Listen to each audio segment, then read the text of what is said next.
Bonjour et bienvenue à toutes et à tous dans Multijoueur, votre rendez-vous jeux vidéo. Eh bien, cette semaine, nous allons parler jeux vidéo et musique, jeux vidéo et cinéma, évidemment, vous me voyez venir. Et pour parler de tout ça, eh bien, deux invités, chacun son domaine, ça va être très intéressant. On commence avec le retour d'Elisa. Comment ça va, Elisa du Journal du Geek? Ça va très bien et toi? Écoute, très très bien. Donc c'est toi qui t'y es collé Ouais, cette semaine, qui est allé voir Ouais. Super Mario Galaxy. je l'ai même vu 2 fois, dis-toi. Ah ouais, ah bah alors, Ouais. son avis va être aux petits oignons. Voilà, on garde ça pour la deuxième partie, pour ceux que ça intéresse. Vous allez voir, on a plein de choses en plus autour pour parler du film. Au cas où le film, il serait pas à votre goût. Vous verrez, ça sera surprise. En attendant, on va parler musique avec quelqu'un que je suis ravie d'avoir enfin sur ce plateau parce qu'il était extrêmement occupé ces derniers temps, donc il ne pouvait pas venir et on va comprendre pourquoi. C'est Jean Z. Ça va, Jean? Ça va, Non, pas Jean est mal. fatigué. Mais Pour ceux, voilà, pour c'est ceux ça, qui nous la voix est écoutent, fatiguée. voilà. Voilà, ceux qui connaissent la voix de Jean, qui l'ont déjà entendu peu sur les différent. ondes, aujourd'hui est un petit peu fatigué. c'est peu Et pour, grave. et pour cause, grand journaliste jeux vidéo depuis des années, et bien là tu es co-commissaire d'une exposition qui vient de démarrer à la Philharmonie qui s'appelle Video Games et Musique. Mhm. On y est allé, on a fait un petit tour et tu vas nous raconter tout ça. Et c'est même avec ça qu'on va démarrer l'actu à chaud de la semaine.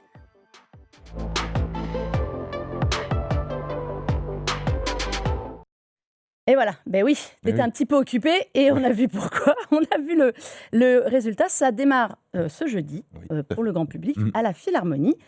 Raconte-nous ce projet sur lequel tu bosses depuis des lustres. 2 ans et demi, ouais, 2 ans et demi de travail avec Fanny Robillard, la co-commissaire, puis toutes les équipes de la Philharmonie de Paris. Alors, la Philharmonie de Paris, quand ils vous appellent, ils vous disent ouais, on ferait bien une exposition sur la musique de jeux vidéo. C'est vraiment un grand lieu, la Philharmonie de Paris, c'est très beau. Magnifique. C'est l'un des plus beaux bâtiments de Paris et de France. Donc, si vous êtes dans le coin jusqu'au 1er novembre, n'hésitez pas à visiter ne serait-ce que la Villette, voilà, tout ce coin-là de Paris qui est vraiment super. Et ils nous ont dit, bah, faites une expo sur la musique de jeu. Alors, dit comme ça, on se dit, mais c'est génial. Puis la Philharmonie, voilà, c'est un haut lieu, ça légitime le jeu vidéo. Enfin bref, ça fait plaisir à l'ego. Et puis on se dit, mais alors, par quoi on commence? Enfin, qu'est-ce qui. Voilà. Et là, les ennuis commencent. Les ennuis commencent. Ouais, là, les ennuis commencent en se disant, mais par quel fil on va tirer? Et puis on s'est dit, bon, ben, on va de 1972 à aujourd'hui, enfin, en gros, de Pong à Clair-Obscur, Expédition 33, raconter comment cette musique de jeu vidéo nous a marqués. Comment des petits airs, des petites ritournelles entêtantes, bah, celle de Mario évidemment, qui est étudiée, mais pas que, et ben, comment elle s'est incrustée dans nos cerveaux et finalement dans notre mémoire collective. Voilà, ma mère connaît le thème de Super Mario, ma mère n'a jamais touché une manette, ô grand Dieu. Donc voilà comment c'est passé dans nos cerveaux et dans nos mémoires et dans notre culture. Voilà, on a 800 mètres carrés d'espace qui ressemble un peu à un jeu vidéo, hein, parce que toi, tu as eu la chance de le visiter, Mhm. et qui est pensé un peu comme un monde ouvert. Donc on va aller grappiller avec ces espaces cachés, ces espaces très joueurs, d'autres espaces plus visuels où on se détend un peu. Il y a une grande projection, voilà, où par exemple on va s'asseoir. C'est des tranquillement. espaces un peu thématiques. Alors c'est drôle parce que vous avez voulu faire ça comme des biomes. C'est Oui. vraiment des espaces du jeu vidéo, pas de jeu, même Mm. s'il y a beaucoup de consoles à disposition pour jouer, notamment, et écouter, évidemment, jouer est une excuse pour écouter les vieilles musiques. Ou inversement. Ou Voilà, on inversement, sait pas. au choix. Ouais, il y a un espace un peu plus Just Dance, il y a un espace des jeux musicaux, on va revenir dessus, des très vieilles consoles, Tout à fait. une Magnavox qui est là. Et une Magnavox Euh, Odyssey qui était silencieuse. Donc en 72, voilà, ça fait bizarre aujourd'hui de dire un jeu silencieux. Pourtant, c'était silencieux, faute de ressources Quand informatiques. est-ce que vous avez été, on vous a demandé ça? Il y a 2 ans et demi. Il y a 2 C'est ans et pour demi, ça. ouais, Donc, ouais. on parlait musique de jeux vidéo depuis Ouais, des années, mais ouais. c'était peut-être moins tendance, j'ai envie de dire, Oui. parce que Clair-Obscur n'existait pas il y a, Non. il y a 2 ans et demi. Non, non, Il a fallu le rajouter un peu en dernière non, minute. pas du tout. Non, C'est non, vrai? il était là assez depuis le début, mais pas parce qu'on est des devins. Moi, je suis un très mauvais Nostradamus, mais bon, ça se sentait que le jeu était excellent et qu'il allait faire un succès. Un phénomène, moi, je sais pas prédire un phénomène. Personne n'avait que vu là- le phénomène venir, il faut Voilà, être honnête. exactement. Mais on avait entendu avec Fanny le fait que la musique faisait partie du secret, voilà, de la recette, et que ça fonctionnait, la musique de l'Orient Star fonctionnait incroyablement bien. Et d'ailleurs, bah, ça n'a pas loupé parce que les gens ont reconnu.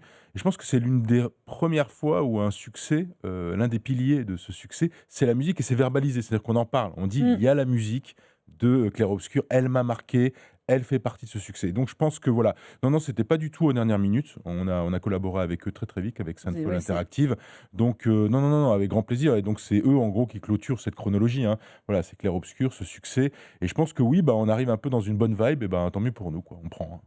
Donc il y a des instruments anciens aussi qui sont mis. Il n'y a pas que des consoles. Mhm. On peut tester. Alors, on s'amusait à créer des musiques des années 80 avec Marie qui m'accompagnait. Euh, on est bien à notre place ici. Faut être honnête. Il y a aussi un focus, et je trouve ça très bien, sur les compositeurs. Oui. Parce que c'est bien de mettre des musiques dans les jeux vidéo. En effet, on retrouve des jeux qu'on connaît. Il y a de l'espace aussi pour les compositeurs. On voit un hommage un peu à tout le monde. Alors, il y a évidemment Koji Kondo qu'on connaît. J'espère que pour les musiques d'Assassin's Creed. Ouais. Toutes celles de Final Fantasy. C'est important aussi de Ouais, ne pas parler Uematsu. que de musique, mais de parler de... Et Uematsu aussi pour Final Fantasy. De ne pas parler que des musiques, mais des musiciens aussi, quelque part.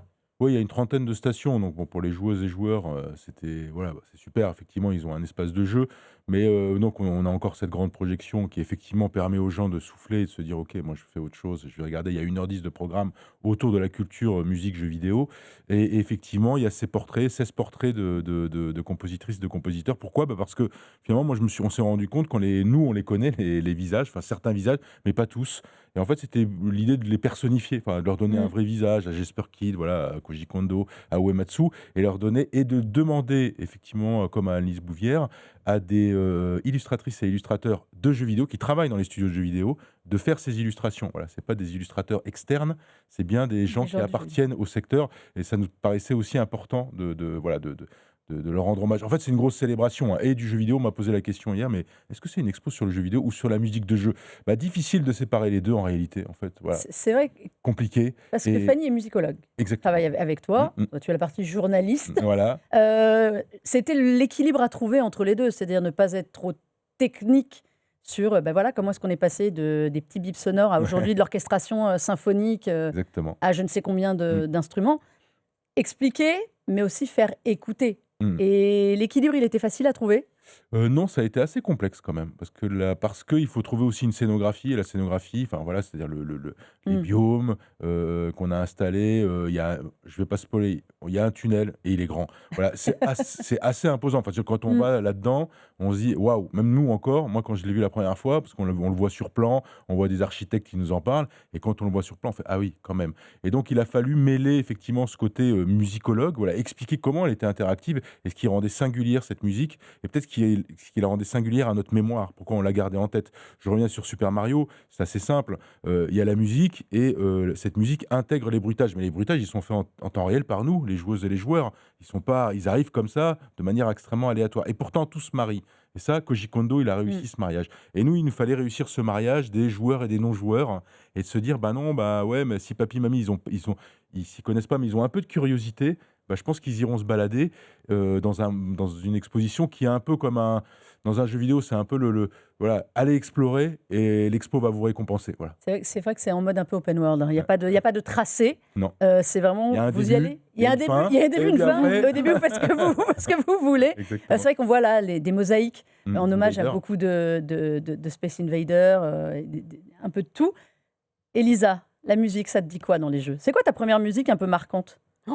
Ma première musique un peu marquante, je pense que c'est parce que moi je me suis mis aux jeux vidéo assez tard, mais je pense que celle qui m'a le plus marqué, peut-être pas la première, mais qui m'a le plus marqué, c'était le thème de Horizon, Zero Dawn, quand c'est sorti. Et je pouvais l'écouter en boucle. Je l'avais mis dans mes playlists Spotify. C'était impressionnant. C'était des musiques qui m'ont. Je pense que c'était les premières musiques qui m'ont transportée, vraiment, et qui n'avaient pas cet aspect trop jeu vidéo, quoi, vraiment gamification. Fini les bips, c'est ça que Ouais, tu veux dire? voilà, c'est ça.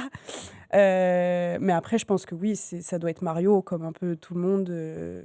Quand j'ai eu quand j'ai eu la DS, quand j'ai eu la Wii, moi, les jeux Mario, c'était impressionnant, hein. Jean, comment on explique aujourd'hui que, justement, ce que tu disais tout à l'heure, c'est-à-dire que des gens qui ne jouent pas aux jeux vidéo, on leur met Mario, on leur met Zelda, on leur met Pac-Man même, tout le monde sait à peu près qu'il s'agit d'un jeu vidéo et même de quel jeu vidéo c'est.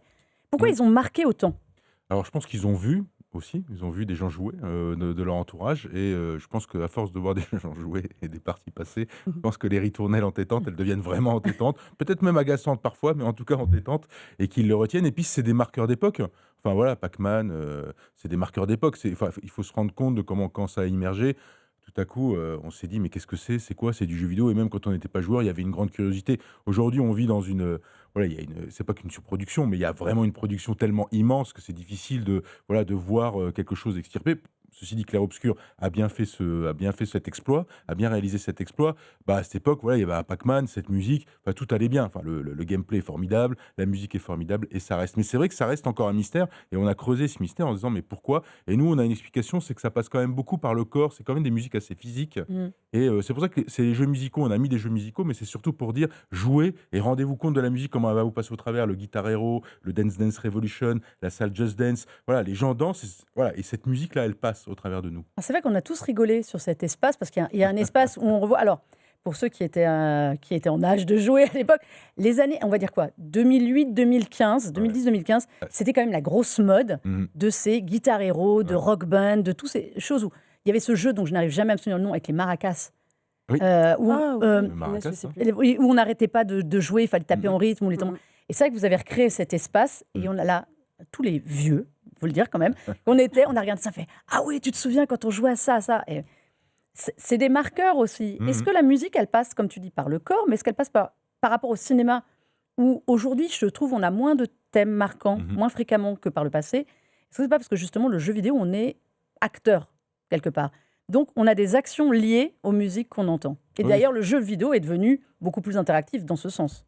Oui, c'est clair. Bah, d'ailleurs, tu as eu l'occasion voilà, de composer, Ça me... à ta mesure, hein, je pense, voilà, et donc de te rendre compte, en fait, non seulement du son, mais de fait de la possibilité d'interaction, avec un jeu vidéo et de fait, je pense que oui, l'interaction, c'est ce qui rend singulier. C'est pas de la musique à l'image. D'ailleurs, quand le CD est arrivé au milieu des années 90, début, milieu des années 90, tout de suite, on a mis des orchestrations, bah, justement, là, on a fait appel aux musiques symphoniques et mais on les plaquait. Mais c'était naze. Voilà, on met juste la musique sur le jeu et bon, ouais, c'est sympa, mais voilà, et nous, on a besoin voilà, que l'action, elle soit là et que la musique, elle porte, elle pousse l'action. Voilà, et c'est tout ce qu'on essaie de montrer dans cette exposition. C'est-à-dire que vraiment que c'est la meilleure musique de jeu. Finalement, quand on y joue, on l'écoute pas, mais elle nous reste. C'est ça qui est bizarre, parce on n'a pas que ça à faire, hein, quand on joue, d'écouter la musique, on se dit, oh, c'est Mhm. beau. Non, non, on joue, il y a de l'action, etc. Mais finalement, elle nous reste. C'est ça qui est encore plus bizarre, en fait. C'est parce qu'on ne l'écoute pas, on n'est pas forcément très attentif, et pourtant, elle est là, elle reste là. Il y a la salle d'intro, parce que celle-là, on ne peut pas y échapper. Il y a une soixantaine de sons à travers le temps, des gimmicks, des On entend, ritournelles. ouais, qu'on reconnaît. Moi, j'y resterai des heures. Pourtant, c'est moi qui l'ai fait, mais j'y resterai des heures à essayer d'écouter Diablo, Rayman, etc. Parce que Pong, parce que tous ces sons d'un coup réveillent des souvenirs où j'étais, à quel moment, dans quel pays. Enfin, c'est assez incroyable de s'apercevoir comme ça de la puissance en fait de cette musique de jeu. Il y a quelque chose qui reste aujourd'hui, c'est qu'on a dans nos playlists, de plus en Mhm. plus de playlists de musique de jeux vidéo. Ah C'est ouais. vrai. Les albums, et là on voyait, notamment dans l'exposition, il y a tout ce mur de pochettes ouais. de vinyle, Mm. parce que je pense que le vinyle a aussi beaucoup aidé à la musique de jeux vidéo. On a dans une des émissions précédentes, on avait discuté avec Kit Katana, qu'on a Ouais. rencontré à San Francisco, Mhm. qui nous ont expliqué justement comment eux allaient chercher, alors j'allais dire de vrais artistes, c'est pas vrai, c'est pas, ce que je veux dire, c'est des artistes reconnus Oui, déjà extérieurs au monde du jeu vidéo, Derrière, ouais. pour venir faire des albums. Il y a quelque chose qui s'est démocratisé autour de la musique. Faire de la musique de jeux vidéo, c'est plus mal, quoi. C'est un peu ça aujourd'hui. Ouais, et puis je pense qu'il y a un appel des musiciens. Enfin voilà, on ne sait pas, mais les musiciens, c'est des joueurs. D'ailleurs, on le De montre. Il plus y a en des plus. clips. On a une série de clips de rock et de rap qu'on montre. Il y a Jul, voilà, il y a les Red Hot Chili Peppers. Enfin, c'est très très varié. Il y a Blur. Et du coup, eux, le jeu vidéo fait partie de leur univers. D'ailleurs, on a un volcan dans l'exposition qui est dédié au genre électro. Enfin, c'est comment le genre électro s'est invité dans le jeu Mm. et comment inversement le jeu vidéo a inspiré des artistes électro. Et ça débarque par Wipeout 2097 qu'on Chemical vient de voir, Brothers. hein, les Chemical Mhm. Brothers, etc. Et effectivement, là, on s'aperçoit que un genre peut faire complètement synthèse avec le jeu vidéo. Ça, c'est absolument génial. Donc ça marche, mais vraiment du fond. Vraiment, je pense que musique, musicien et jeux vidéo, voilà, c'est des mondes qui sont quand même très très très proches. Ouais. On voit derrière nous une bande de musique que j'ai écoutée en Ah, boucle. qui est Je suis en boucle. magnifique. Oui. On avait reçu Olivier de Rivière ici Mm. au moment de la sortie. C'est South of Midnight, Mm. qui sort enfin sur PS5 et Nintendo Switch 2. Tout à fait. Je vais continuer à faire mon lobbying pour ce jeu qui, je trouve, a été sous-coté parce que graphiquement, dans la proposition musicale, on parlait de l'interactivité de la musique Olivier de Rivière, c'est selon vos actions. maître. C'est un maître Mm. du genre et dans ce jeu, c'est extraordinaire. On peut lui reprocher ses combats, voilà, le débat qu'il y avait eu sur les combats. Franchement, passez le débat, intéressez-vous à la musique et à l'histoire de ce jeu. Quand on parle musique, jeux vidéo, je trouve que c'est absolument magnifique Mm. le travail sur ce jeu. Tu as des musiques que tu écoutes, des playlists actuellement de jeux vidéo ou pas, Elisa? Actuellement, alors, il faut savoir que tous les jours, quand je travaille, pour me concentrer, j'écoute des musiques de Mario Kart. Parce que ça m'aide à... À penser. Alors là, celle-là, je m'y attendais pas du tout, Elisa. À fond sur la highway, pas mal. Mario Kart. Mais oui, parce que Mais c'est pourquoi pas rapide et en fait, ça me permet d'écrire assez rapidement et de, je sais pas, ça Ah oui, me d'accord. concentre en fait, Moi, ça me met j'écoute- dans un tunnel. Ah oui, moi j'écoute Woodkid, la BO de Death ben, Stranding 2. Death Stranding 2, incroyable, Death Stranding 1 et 2, des BO sont absolument... Enfin, la curation, le travail de curation de Kojima sur ces jeux en général, c'est absolument formidable. Je pense qu'il y avait Dontnod sur les Life is Strange qui faisait pareil Mhm. à ce niveau-là. Mais alors Mario Kart, j'y avais pas pensé. Jean, Et ben moi j'écoute la Philharmonie a fait une playlist sur toutes les plateformes et donc la playlist de l'exposition. Oh, trop Et bien. donc c'est sympa, voilà, on a trouvé, il y a d'autres choses et d'autres surprises puisque l'exposition est plein d'easter eggs. Voilà, là je m'éclate bien, donc je l'écoute, on l'améliore du nom plutôt ça devant, enfin voilà, on est dans le fine tuning. il y aura des concerts d'ailleurs. Il y a des, Oui, il y a des, mois de juin. des événements prévus. Mois de autour juin, il y a des concerts. Il y a une semaine de concerts, notamment philharmoniques, parce que la Philharmonie de Paris compte parmi les meilleurs orchestres de France, voire du monde. Donc, ils sont très recherchés. Ils ont des agendas sur 10 ans, donc c'est plein, c'est bon, tout est bien. Mais on a réussi à incruster une semaine de jeux vidéo et de concerts. Le programme est encore en gestation. Mais en tout cas, il y a ce concert d'Assassin's Creed. D'ailleurs, demain sort une version piano avec un piano de 1930, des musiques d'Assassin's Creed. Alors là, pour bosser, moi j'ai hâte parce que je veux l'écouter. Ah oui. Machin. Et alors là, les musiques au piano peux d'Assassin's leur Creed de expliquer Jesper ça Kid, pour vous. ça a l'air formidable, avec un piano donc, de la Philharmonie, de leur collection. Et il y aura aussi en juin une journée conférence, donc avec des trucs très sérieux, mais aussi avec Olivier de Rivière, et avec d'autres compositeurs qu'on est en train de rameuter pour venir. Pas mal. Alors, JD, qui fait la réalisation de cette émission et que je vais balancer, me dit il y a GTA Radio aussi. Et c'est vrai, Bien il a sûr. bien C'est raison vrai. Tout à que fait. dans les jeux GTA, des jeux de Rockstar, la musique, c'était aussi les radios. Et qu'on a tous joué en changeant les radios des voitures qu'on volait, parce que c'était quand même hyper sympa. Ouais, évidemment. Écoute, Jean, tu nous as dit jusqu'à quand cette 1er exposition? novembre, donc vous avez le temps, 1er novembre 2026, ça... Il y a du temps. Il y a du temps, et puis à l'été, D'ailleurs, si les vous voulez, vacances. il y a les vacances là qui arrivent, ou qui sont déjà là d'ailleurs, je ne sais plus. Et vous- donc voilà. Et vous pouvez jouer. Donc, on a dit, il y a une trentaine de postes. Plus des interactifs où on peut faire de la musique. Exactement, vous pouvez composer, vous pouvez jouer, vous pouvez écouter les musiques. Il y a plein de choses à faire pour les petits et les grands. Eh bien, écoute, de la musique de jeux vidéo aux jeux vidéo sur grand écran, Elisa, Il n'y a qu'un pas, finalement. l'heure est grave. L'heure est grave. Donc, nous avons eu Super Mario Bros, le film. Nous avons à présent Super Mario Galaxy, Ouais. que tu as vu, donc, maintenant on le sait, 2 fois. Bien, plutôt que d'aller à l'exposition, bravo. C'est Fallait vrai. choisir son camp. Non, ouais, je l'ai Raconte-nous vu- déjà l'histoire. On en est où de Super Mario au cinéma, alors, dans ce Galaxy? C'est quoi? On est proche du jeu? Alors, je dirais pas ça. Je dirais pas qu'on est proche du jeu. Non. Là, je dirais que Mario et Luigi sont pas mal en arrière-plan. On se focus vraiment sur Peach et sur Harmony. Ce qui les unit ou pas, c'est un peu mystérieux au début. On comprend pas trop pourquoi, qui fait quoi, pourquoi. Mais globalement, c'est des histoires de famille. Voilà, plusieurs histoires de famille, avec plusieurs familles. Et moi, honnêtement, j'ai pas détesté le mini scénario qu'il y a dans ce Ça, c'est la film. façon polie de dire il n'y a pas de scénario, mais j'ai bien aimé quand même. Non, je peux pas dire qu'il y en a pas. Léger. Mais il est léger. Mini. Mais moi j'ai bien aimé, honnêtement. Juste, effectivement, ça va pas forcément jusqu'au bout de son potentiel, et c'est là où c'est dommage, quoi. Mais j'ai pas détesté, et surtout, il y a une ambiance très. Alors, il y a Mario Galaxy, mais il y a aussi beaucoup de Mario Odyssey, j'ai l'impression. Donc ça permet un peu de voir un peu les anciens jeux, même si c'est pas non plus très très vieux Super Mario Galaxy. Hein. Bah, super. Oh, c'est le premier 2007-2000. Là, ils viennent de Ouais. ressortir une petite Ouais. version, quoi. Une vingtaine d'années quand même, il faut. 2007-2010, hein. C'est un jeu de mi-parcours, Ouais, 2000. ça va. C'est toujours Ne me jeune. vieillissez pas, ne me vieillissez pas. Et du coup, Mario Odyssey, qui est quand même vachement plus récent quand même, parce que c'était un des premiers jeux sur Switch, il me semble. Donc ouais, non, j'aime bien l'univers, j'aime bien ce qu'ils ont fait des persos, j'aime bien... Mais bon, c'est vrai que ça casse pas trois pattes à un canard, on va pas se mentir. Ça casse pas trois pattes à un Yoshi. On dira, parce que Yoshi, on le voit, on a compris qu'il était dans le film. Ah, ils l'ont rentabilisé. Il est absolument partout après en merch. On va le voir nous parce qu'on en a sur le plateau des Yoshi qui se baladent depuis tout à l'heure. Yoshi dans le film. Yoshi dans le film. Vrai intérêt ou effet marketing? Partout. Marketing complètement. Pour séduire les enfants. Alors forcément, il y a plein de petites références que nous, joueurs, allons comprendre par rapport à Yoshi. Mais en soi, il a zéro intérêt narratif. Ah ouais? Zéro. C'est vraiment histoire de rajouter un nouveau perso. Oui, mais pourtant, il a zéro intérêt narratif et pourtant, il est très très là. Ah ouais? Ah ouais. Plus que Bowser qu'on voit dans le trailer là derrière nous. Beaucoup plus que Bowser. Ah ouais. Parce que là sur le. Bowser, c'était quand même Bowser la grande réussite du premier. Ben oui, c'est pour ça, mais là il a plus le droit. Là il s'est fait voler la vedette. J'ai envie de dire qu'il est même plus là que Harmony en fait, alors que. C'est vrai. À la base. Ça a l'air de partir dans tous les sens. C'est une overdose de sucre. Ce film. Alors moi j'aime bien les choses sucrées, donc c'est pour ça que je suis pas très sévère avec lui. Mais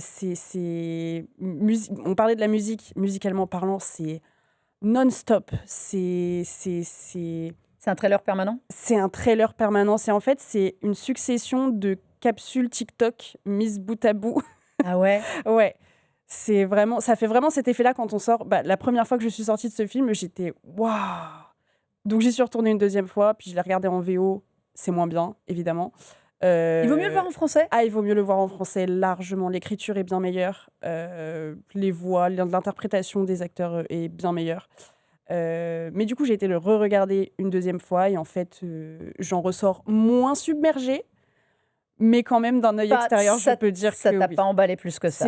Moi, j'aime bien. Franchement, j'ai passé un bon moment, mais je peux comprendre que on voit ça comme juste un enchaînement de fanservice pendant 1h38. Ah ouais. Voilà. J'avais déjà trouvé ça du premier, donc ça m'inquiète un peu. Mais bon, j'avais pas passé un mauvais moment. Juste, je m'étais dit, ouais, c'est pas non plus délire. Jean? Non, moi j'avais beaucoup aimé le premier. C'est vrai? Je réitère, oui, il y a du fanservice, mais généralement un bon film pop, c'est un film qui a un bon méchant. Et ils ont réussi à faire de Bowser, qui est déjà un bon méchant dans les jeux, mais un très bon méchant, voilà, avec Illumination, un très bon méchant en long métrage. Et du coup, lui, il porte vraiment beaucoup l'humour, un peu grinçant. Et donc, je trouvais que le film était réussi. Moi, il me faisait marrer. C'était pas vice versa. Voilà, il n'aborde pas des thèmes comme Pixar peut le faire. Mais c'est pas un nanar ou c'est pas un mauvais film. Il y a des Disney qui ont été dernièrement qui ont été parfois très ennuyeux. Wish par exemple. Oui, on va dire en deçà. Wish. Moi, c'est dur. Moi, j'ai pas pris le film. Je me suis pas fait. Ils m'ont pas flagellé. Voilà. Et donc, je trouvais ça rythmé, humoristique. C'est pas le meilleur film du monde, mais quand même le premier, je le trouve assez sous-coté. Et voilà, donc j'écoute. T'écoutes Elisa? J'écoute Elisa, mais je veux dire, ça va être sucré, ok. Et puis bon, à voir. Mais ça peut ne pas être bon narrativement ni artistiquement. Et on passe un bon moment quand même. Le premier n'était pas non plus d'une recherche narrative. Le premier, c'était vrac quand même. Honnêtement, c'est-à-dire, ah tiens, c'est la référence à Mario Kart. Ah, c'est la référence à ça. C'était beaucoup de clins d'œil, limite trop de clins d'œil et pas de film. Oui, mais tu as quand même des séquences qui sont quand, bouchez-vous les oreilles 2 secondes, Bowser chante.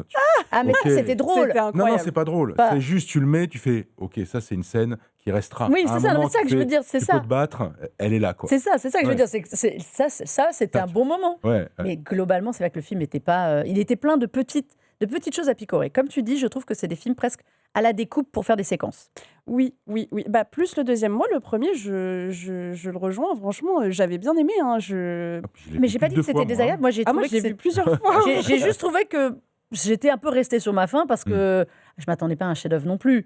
Mais j'avais trouvé que par rapport. Alors, je l'ai vu très très tard. Donc, le truc, c'est que je m'étais tapé tout l'hype des millions de gens qui l'avaient vu. Et bon, je l'ai vu dans l'avion. J'avoue, je pensais que c'était un film d'avion et c'est un très bon film d'avion. C'est-à-dire que j'ai passé un bon moment, mais j'étais dans l'avion. Je ne suis pas sûre que j'aurais eu envie d'aller le. J'ai oublié l'avion, parce que c'est ça. Exact. Voilà. C'est passé plus vite. mais voilà, mais après, Mario, ça me berce depuis que je suis toute petite. Ça me parle, j'ai des références. Je n'en garderai pas un souvenir. Voilà, sauf comme tu dis, il y a une ou deux scènes où on se dit, ouais, ça c'était très drôle. Moi, il m'avait vraiment marqué le premier. Moins le deuxième, parce que du coup, je pense qu'à l'image de ces thématiques, en fait, il est vraiment beaucoup plus éclaté. Et ça part dans tous les sens et tu sais, Moins il y structuré a que le des premier trucs- encore. Ouais, mais moins structuré parce que le premier était plutôt classique en fait. Quand on suit l'histoire des jeux, en vrai, c'était plutôt le même schéma narratif. Là, c'est plus éclaté et il y a des bonnes propositions, il y a des moins bonnes propositions et en fait, mais rien n'est vraiment exploré jusqu'au bout. Et puis on se retrouve avec une fin où on se dit. Ah mais c'est dommage, j'aurais bien aimé avoir plus, mais là je suis pas sûre de pouvoir supporter plus. Tu lui as mis Mais je lui ai mis 7 sur 10 parce que quand même j'aime Parce que t'es bien. gentille. Mais parce qu'il est non, mais parce qu'il est drôle, parce qu'il est drôle et Mais parce tu as qu'en le droit. vrai- Mais c'est comme ce qu'on dit toujours. Et puis il est magnifique. Pardon. Ben, comme mais c'est Illumination. Ouais. il est vraiment Illumination, absolument incroyable. ça ne peut pas être moche. Ils ne sont puis, pas responsables du Sénat, mais ça peut pas être moche. Je pense que Fox McCloud a rajouté un petit point aussi. Ah bah voilà, on sait tout maintenant. Bravo. Mais bon, en tout cas, il y a un truc auquel vous ne pouvez pas échapper, c'est le sur-merchandising qui va arriver autour du film. Donc nous, on a rigolé. preuve. La preuve, nous on a rigolé, on a un Yoshi, je ne sais pas si on le voit, parce que j'ose pas le déclencher, parce que si je le touche, Ouais. il commence à faire des bruits dans tous les sens, il sort de sa coquille. Attendez, je vais essayer de le bouger, l'amener devant moi pour que vous puissiez le... J'ai peur. Il a cassé sa... Il a éclos ce matin chez nous au bureau en faisant un raffut de la mort, parce que en fait, je vous le mettrai à la fin de la mission. En fait, il bouge tout seul, mais c'est pour les enfants. Soyons honnêtes, c'est pour les enfants, c'est pour qu'ils puissent jouer avec. Il est interactif. J'essaie vraiment. Tu oses Je le prends des toucher. risques de fou. Voilà, il est comme ça, vous l'activez et en fait, il interagit avec vous, il vous suit, il va pas parler, il n'y a pas d'IA dedans. Je préfère prévenir tout de suite. Ça, c'est pour le côté ludique, parce que ça vaut quand même 60 balles. Ah oui. Mais pour ceux qui sont plus sérieux et qui voudraient quand même retourner jouer, parce qu'on parlait du jeu Super Mario Galaxy qui est sorti, une manette Turtle Beach que j'aime bien. Voilà, je vous l'ai montré pour Nintendo Switch 2, qui coûte entre 50 et 60 euros à peu près, qui est une bonne manette. Turtle Beach, en général, c'est quand même des bons produits. Et qui existe avec plein d'autres designs Mario. Jouez à Super Mario Galaxy 1 et 2. Moi, j'ai adoré Super Mario Bros. Wonder l'année dernière. Je ne sais pas si vous l'aviez fait. Oui, je l'ai fait. Excellent jeu qui revient en version Switch 2 avec Rendez-vous au Parc Balabel en DLC. Donc vraiment, si vous ne l'avez jamais fait, faites-le. Et on attend évidemment le jeu Yoshi. Et en attendant du jeu Yoshi, parce qu'on finit sur le merch quand même. Voilà, vous avez les boules de bain jusque dans le bain. Yoshi vous poursuit. C'est Lush qui fait ça. Ils ont fait un partenariat avec Super Mario Galaxy. Donc vous en avez plein. Ça embaume depuis tout à l'heure. Pas besoin de le mettre dans l'eau. Ça- C'est la magie. Eh, C'est ça qui est magique. c'est super. Que c'est pareil, ça sent pareil et c'est extraordinaire. Ça sent super bon malgré tout. On va passer très très vite. Je voulais vous parler d'un petit jeu français, loin de Super Mario et de tout le monde. Voilà, on en finit avec Super Mario Galaxy. On va passer à quoi on joue, avec un petit jeu français aussi.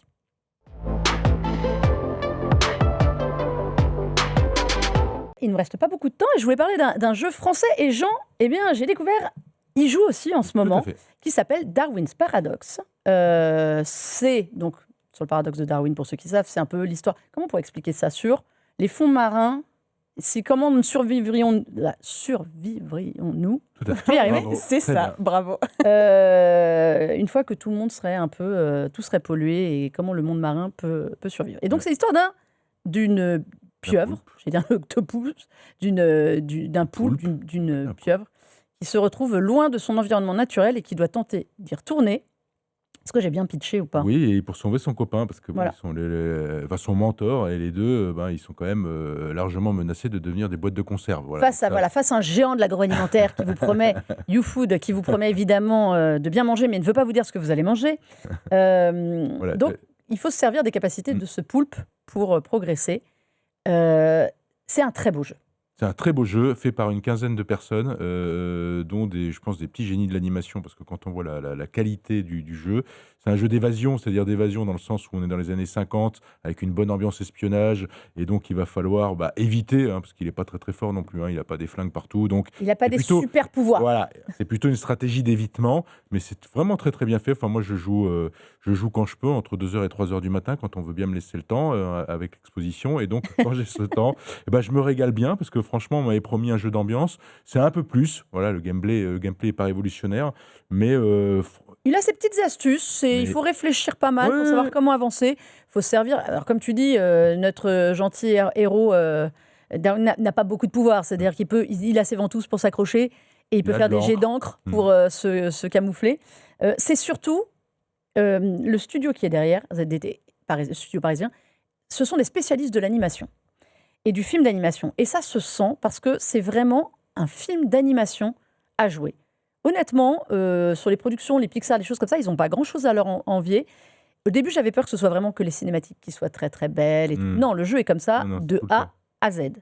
Et c'est un studio tout petit parce qu'ils sont combien ? Ils sont une quinzaine. Une quinzaine Ouais, à avoir parce fait que le jeu. Vraiment très, très. Voilà, c'est un petit studio et qui arrive à faire des choses incroyables.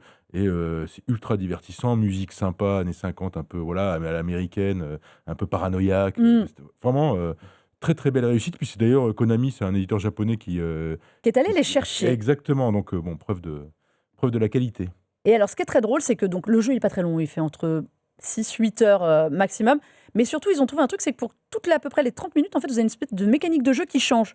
Pour ne pas être en permanence en se disant « Ah oui, je dois faire la même chose, je dois faire la même chose ». Donc, ils alternent volontairement. Donc, d'un seul coup, il faut qu'on se réadapte parce que l'environnement a changé, parce que vous êtes passé dans autre chose.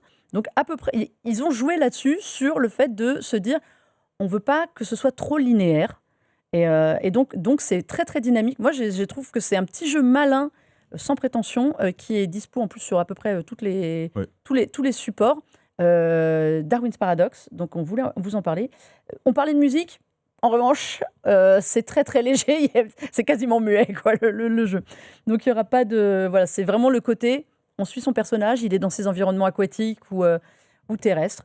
C'est pas très compliqué. Il faut quand même un petit peu réfléchir et être malin. C'est plus voilà, des petits puzzles. Après, c'est du die and petites retry. énigmes, C'est-à-dire que bon, voilà, il explose et puis on revient tout de suite quelques secondes avant pour retenter sa chance. Mais en tout cas, les images que vous voyez pour ceux qui regardent l'émission, c'est vraiment C'est le jeu. C'est vraiment comme ça tout le long. Ça sort aujourd'hui, Darwin's Paradox, sur toutes les consoles et sur PC.